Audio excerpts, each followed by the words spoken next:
오래된 돌벽의 퀴퀴한 냄새가 차갑게 콧속을 파고들었다. 덜컹. 마차문이 거칠게 열리는 소리가 고막을 때렸다. 나는 억지로 숨을 고르며 익숙하면서도 낯선 공작저의 현관 앞에 발을 디뎠다. 귓가를 찢을 듯한 으스스한 정적만이 감돌았다. 거대한 회색빛 석조 건물은 지난 세월의 무게를 고스란히 짊어진 채 마치 거대한 괴물처럼 묵묵히 나를 내려다보고 있었다. 어슴푸레한 햇살이 현관의 스테인드 글라스 창을 간신히 뚫고 들어와 바닥에 얼룩덜룩한 색색의 그림자를 드리웠다. 하지만 그 아름다운 빛조차 이 공간의 깊은 음울함을 걷어내지 못하고 오히려 기괴한 얼룩처럼 섬뜩하게 번질 뿐이었다. 심장이 쿵, 쿵, 쿵 귓가에 울릴 정도로 크게 3번 울렸다. 억눌렸던 과거의 비명이 되살아나는 듯한 섬뜩한 기분이었다.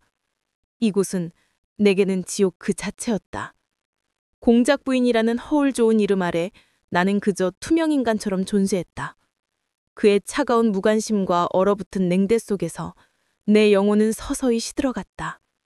모든 것을 잃고 간신히 도망쳐 나왔던 지옥 같은 그곳에 이제 나는 2번째 계약 결혼이라는 잔혹한 명목으로 다시 발을 들였다.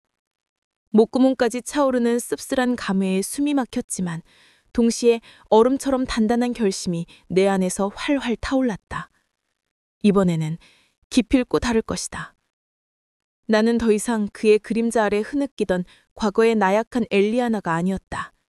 이젠 그에게 아무것도 빼앗기지 않을 것이다. 어서 오십시오, 마님. 나를 발견한 집사 벤이 허리 깊이 고개를 숙이며 말했다.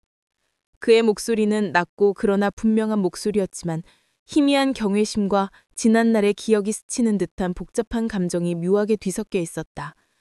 벤은 내가 공작자에 처음 왔을 때부터, 아니 어릴 적부터 나를 봐왔던 몇 안 되는 사람 중 하나였으니까. 그의 주름 깊은 얼굴에는 세월의 흔적이 역력했지만 흐트러짐 없는 자세와 완벽하게 다려진 제복은 여전히 그가 이 공작자의 기동임을 말해주고 있었다.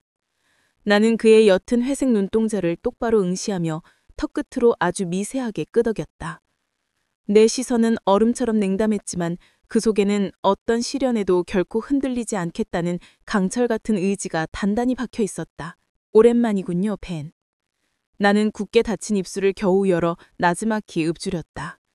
내 목소리는 놀랍도록 차분하고 낮게 깔렸지만 날카롭게 다듬어진 칼날처럼 감정 없는 음성이었다. 과거의 나였다면 재회에 대한 감격이나 혹은 지독한 두려움이 뒤섞인 비명 같은 목소리였겠지만 지금은 단호한 침묵 그 자체였다. 벤의 희끗한 눈썹이 아주 미세하게 움찔하는 것을 놓치지 않았다. 그는 분명 내가 이토록 변했을 줄은 꿈에도 상상하지 않았을 것이다.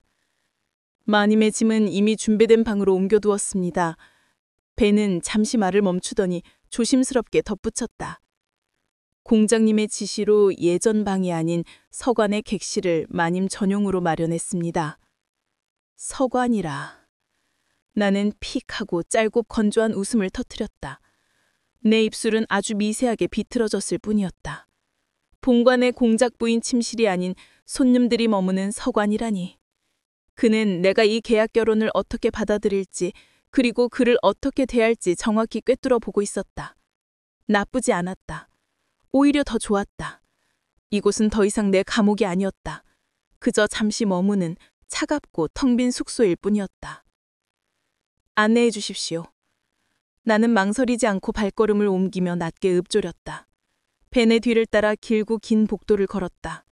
내 구두굽이 차가운 대리석 바닥에 부딪히며 딱딱딱 텅 빈 복도의 메아리처럼 날카롭게 울려 퍼졌다. 그 소리가 묘한 긴장감을 더했다. 벽에는 낯선 기사들의 초상화와 화려한 풍경화들이 걸려 있었지만 나는 그 어떤 것에도 시선을 주지 않았다. 내게 중요한 것은 오직 한치의 흐트러짐 없이 내 앞에 놓인 길뿐이었다. 서관의 객실은 본관의 방들만큼 화려했지만 낯설고 차가운 기운이 감돌았다. 새로 들여온 가구들에서는 아직 화학 처리된 듯한 새 나무 냄새가 희미하게 코끝을 스쳤다. 창밖으로는 공작저의 잘 가꾼 정단이 한눈에 들어왔다. 이곳은 나쁘지 않았다. 적어도 그의 숨결과 흔적으로 가득 차 내게 고통스러운 기억을 끊임없이 상기시켰던 과거의 방보다는 훨씬 나았다. 저녁 식사는 공장님과 함께 하실 예정입니다. 벤이 어딘가 불편한 듯한 어조로 알렸다. 벤의 말에 나는 미세하게 턱을 들어올렸다. 예상했던 일이었다. 피할 수 없는 첫날부터의 잔혹한 마주침이었다. 나는 잠시 깊게 숨을 들이쉬었다가 내쉬었다. 그리고 거울에 비친 내 모습을 응시했다.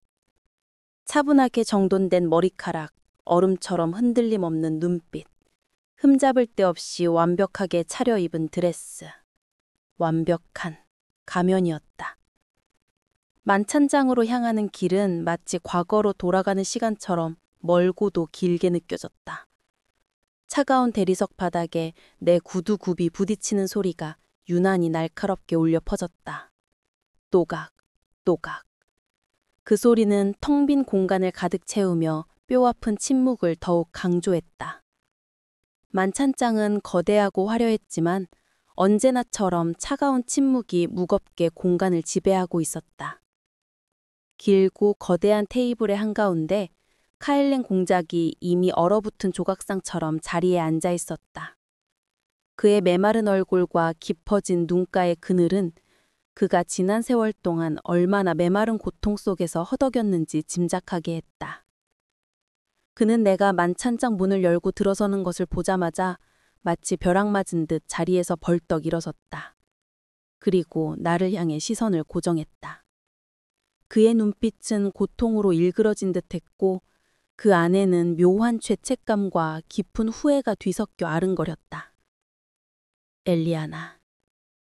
그의 목소리는 낮게 깔렸지만 과거에 무심했던 목소리와는 확연히 다른 억눌린 절박함이 묻어 있었다. 아주 미세한 떨림이 섞여 있었다. 나는 아무런 감정 없는 가면 같은 표정으로 그에게 다가갔다.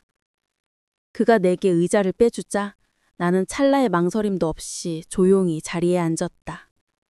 식탁 위에는 눈부시게 화려한 요리들이 놓여 있었지만 그 어떤 것도 내게는 돌멩이처럼 보일 뿐 식욕은 전혀 잃지 않았다. 요리에서 피어오르는 미약한 온기조차 느껴지지 않았다. 불편하지는 않으셨습니까? 그가 애써 침묵을 깨고 조심스럽게 물었다. 그의 시선은 내 얼굴 위를 조심스럽게 맴돌았지만 나는 조금도 피하지 않고 그 시선을 정면으로 받아냈다. 내 눈빛은 흔들림 없이 차가웠다. 익숙합니다. 나는 마치 얼어붙은 얼음 조각처럼 감정 없는 목소리로 짧게 대꾸했다. 내 대답에 그의 얼굴 군익이 미세하게 경직되는 것을 보았다. 내가 무엇을 의미하는지 그는 분명히 알았을 것이다. 익숙하다는 것은 과거에도 이처럼 차갑고 낯선 공간에 홀로 버려지는 것에 익숙했다는 뜻이었으니까. 필요한 것이 있다면 언제든 말해 주십시오. 지난번 계약서에 명시된 것 외에도 당신이 원하는 것이 있다면. 그가 애써 부드러운 목소리로 말을 이었다. 그의 목소리는 간절히 떨렸다. 그는 손을 뻗으려다 허공에서 멈칫하더니 이내 힘없이 무릎 위로 떨어뜨렸다. 계약서에 명시된 것 외에는 없습니다. 공장님. 나는 그의 말을 차가운 칼날처럼 잘라버렸다. 내 목소리는 한치의 흔들림도 없는 얼음장처럼 단호하고 냉정했다. 식탁 위에 놓인 내 손은 미동도 없이 굳어 있었다. 우리는 계약으로 맺어진 관계일 뿐 그 이상도 이하도 아니었다. 그에게 불필요한 기대를 심어주고 싶지 않았고 나 역시 그 어떤 기대도 할 마음이 없었다. 그는 포크를 든 손을 허공에서 멈칫하더니 이내 접시 위 요리를 아무런 의미 없이 툭툭 건드렸다. 쨍그랑 쨍그랑. 은식기가 접시에 부딪히는 신경질적인 소리가 차가운 만찬장에 유난히 크게 울려 퍼졌다. 과거의 일들이 정말로 죄송합니다. 그의 목소리는 한층 낮아졌고 고통스러운 탄식처럼 들렸다. 그의 어깨가 거의 보이지 않을 만큼 미세하게 떨렸다. 진심이 담긴 뒤늦은 사과였다. 하지만 그 사과가 내게 어떤 의미가 있을까? 이미 모든 것을 잃고 폐허가 된 나에게. 과거는 바꿀 수 없습니다, 공장님. 나는 그의 사과를 정면으로 응시하며 차분하게 대꾸했다. 내 눈빛에는 후회의 그림자조 들이지 않았다. 나는 그의 사과를 받아들이지도 그렇다고 거부하지도 않았다. 그저 차가운 진실을 말했을 뿐이었다. 우리의 과거는 이미 지나가 버렸고 그 어떤 힘으로도 되돌릴 수 없는 잔혹한 시간이었다. 그 후 식사는 어색하고 숨막히는 침묵 속에서 진행되었다. 접시 위 화려한 요리들은 거의 손대지 않은 채로 차갑게 식어갔고 음식에서 품어나오던 미약한 온기조차 사라진 지 오래였다. 나는 그저 형식적으로 포크를 움직일 뿐이었다. 그의 시선이 자꾸만 내게 닿는 것을 느꼈지만 나는 철저히 무시했다. 그의 후회는 더 이상 나의 몫이 아니었으니까. 식사를 마친 후에는 나는 더 이상 이 지긋지긋한 침묵을 견딜 수 없어 자리에서 일어나려 했지만 그가 나보다 한 발 먼저 재빠르게 일어섰다. 잠시 이야기할 시간이 있겠습니까, 엘리아나?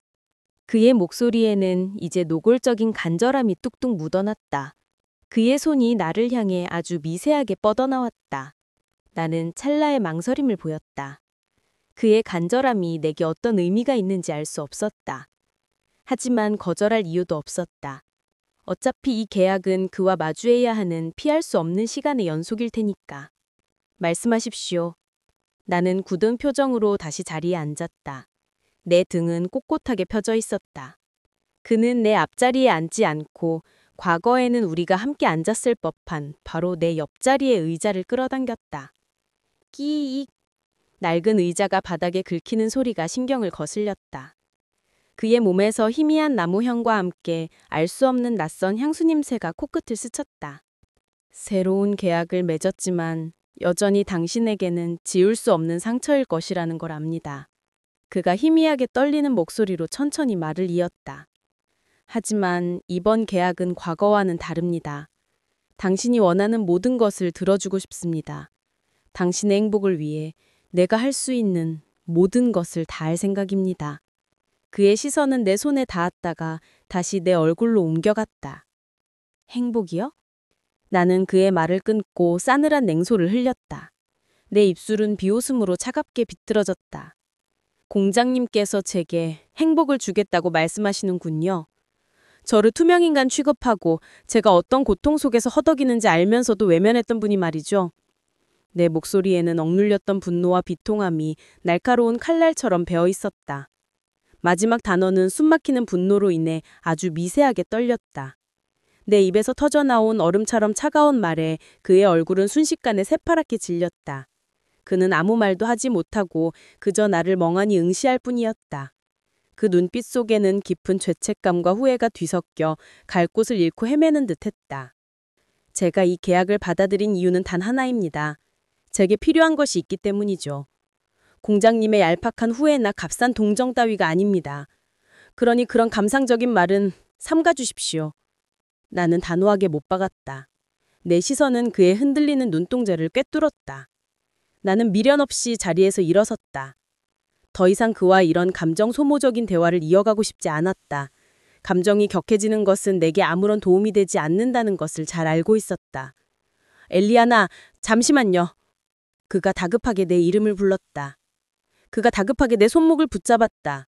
그의 손은 끓어오르는 듯 뜨거웠고 그의 손길이 닿자마자 과거의 고통스러운 기억들이 마치 불꽃처럼 튀어올랐다. 나는 저도 모르게 몸을 움찔했다. 반사적으로 그의 손을 뿌리치고 싶었지만 나는 이를 악물고 넋지로 참아냈다. 한 가지 더 부탁할 것이 있습니다. 그의 목소리가 낮고 무겁게 가라앉았다. 그의 눈빛에는 묘한 결의가 섬뜩하게 번뜩였다. 그의 손이 내 손목을 더욱 강하게 붙들었다. 다음 달을 열리는 황실 주최의 사교 모임에 함께 참석해 주십시오. 나는 그의 말에 무의식적으로 눈썹을 치켜떴다. 황실 주최의 사교 모임? 그곳은 내가 공작 부인으로서 처음으로 공개적인 망신을 당했던 치닉스러운 장소였다. 그의 차가운 무관심 속에서 다른 귀족 부인들의 노골적인 조롱거리가 되었던 나에겐 악몽 같은 그곳. 그리고 그곳에서 우리 둘이 여전히 서로를 깊이 사랑하는 행복한 부부인 것처럼 행동해 주십시오. 그의 목소리가 한없이 낮아졌다. 그의 눈빛은 간절했지만 그 안에는 내가 감히 짐작할 수 없는 섬뜩하리만큼 깊은 의도가 숨겨져 있는 듯했다. 그의 마지막 말에 내 심장이 차갑게 얼어붙는 듯했다. 사랑하는 부부라고? 나는 그의 얼굴을 멍하니 바라보았다. 그가 도대체 무슨 생각으로 이런 잔인한 말을 하는 것인지 도무지 이해할 수 없었다. 내 손목을 붙든 그의 소나귀에 힘이 들어갔다. 그것이 제가 이 계약을 제안한 진짜 이유 중 하나입니다. 그의 목소리는 낮게 읊조렸지만 그 내용은 마치 차가운 칼날처럼 내 심장을 꿰뚫고 지나갔다.